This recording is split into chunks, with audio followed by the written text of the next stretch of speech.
Throughout history, there have been many great American figures. Some inventors, some philosophers and scholars, and others, like the one I'm going to talk about today, fought for equal rights.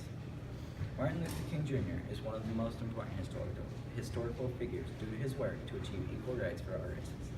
King stood up against the world and stated his beliefs and fought against all odds, and that's why he deserves recognition.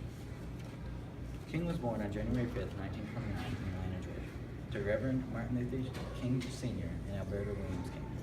When King was a child, he befriended a white boy that his family had a shop next to Martin's house. They were friends, but until they were age 6, and the white boy had to go to the school for white children, and King had to go to the school for African Americans. King lost his friend because they were separated due to having to go to different schools, and also the child's father no longer wanted the boy to play with King. King also suffered from severe depression throughout much of his life. In his adolescent years, he felt major resentment against whites due to racial humiliation that he and his family often had to endure.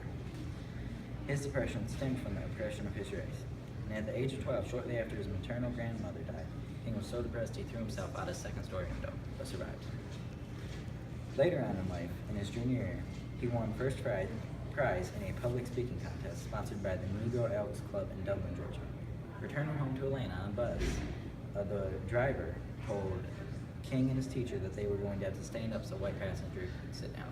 King initially refused, but until his teacher told him that he would be breaking the law by not standing up.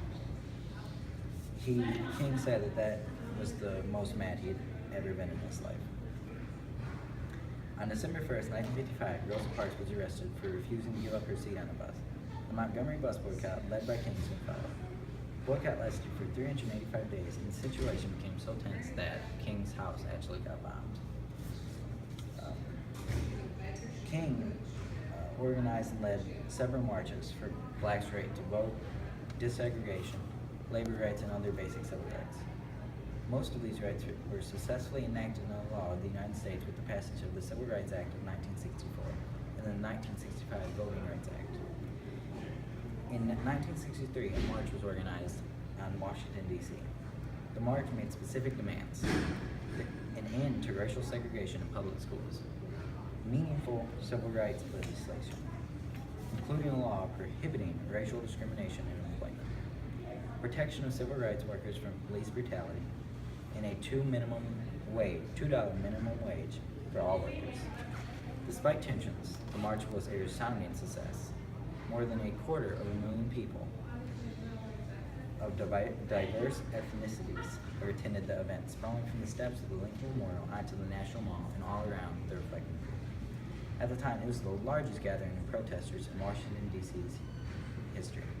Here, King delivered his 17-minute speech, now known as I Have a Dream. King traveled to Memphis, Tennessee in support of striving African American sanitation workers.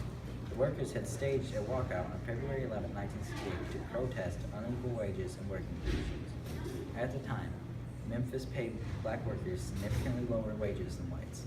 Several sanitation workers had been killed on the job due to unsafe working conditions, because black workers would work no matter what, because if they didn't work, they would receive no pay at all. But while the whites could stay home and still be paid for a full day.